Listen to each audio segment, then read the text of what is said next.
បងប្អូនត្រូវដឹងពីប្រភេទ RAM របស់យើងតើបងប្អូនមកមើលអំពីរបៀបក្នុងការថែម RAM របស់ខ្ញុំទាំងអស់គ្នាបងប្អូនណាបាទអញ្ចឹងដើម្បីថែម RAM បានបងប្អូនត្រូវដឹងពីប្រភេទ RAM របស់យើងហើយប្រើ speed បាទប្រមាណ MHz អញ្ចឹងណាបងប្អូនអូខេឥឡូវខ្ញុំដក RAM ដែលនៅជាប់ជាមួយនឹង laptop Rockstrix នេះដើម្បីបង្ហាញបងប្អូនទាំងអស់គ្នាបាទនេះ RAM របស់វាបងប្អូនបាទអញ្ចឹង RAM មួយប្រភេទនេះគឺជាប្រភេទ DDR4 ដែលយើងសម្គាល់ទៅលើ PC 4បាទបន្ទាប់មកដក 3200A បងប្អូនអានេះគឺជា speed របស់វាអញ្ចឹងវាប្រើ speed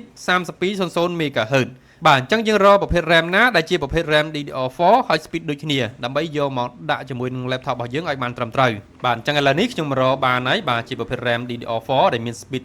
3200ដូចគ្នាបាទហើយជា brand របស់ Adata ឥឡូវនេះខ្ញុំចាប់ផ្ដើមដាក់ចូលបងប្អូនរបៀបក្នុងការដាក់ចូលគឺយើងត្រូវមើលអាកន្លែងកលាក់របស់វាបងប្អូនឃើញទេបាទអញ្ចឹងវាមានកលាក់របស់វាអាកន្លែងគេចោះបន្តិចហ្នឹងបងប្អូនអញ្ចឹងកាលណាយើងដាក់ខុសដាក់ចូលទេបាទអញ្ចឹងតលតែត្រូវជើងរបស់វាដែរបានយើងដាក់ចូលបាទចូលហើយយើងរុញទៅក្នុងបន្តិចហើយសកត់ចុះក្រោមបងប្អូនណាដូចដែលខ្ញុំបានបង្ហាញអញ្ចឹងបាទ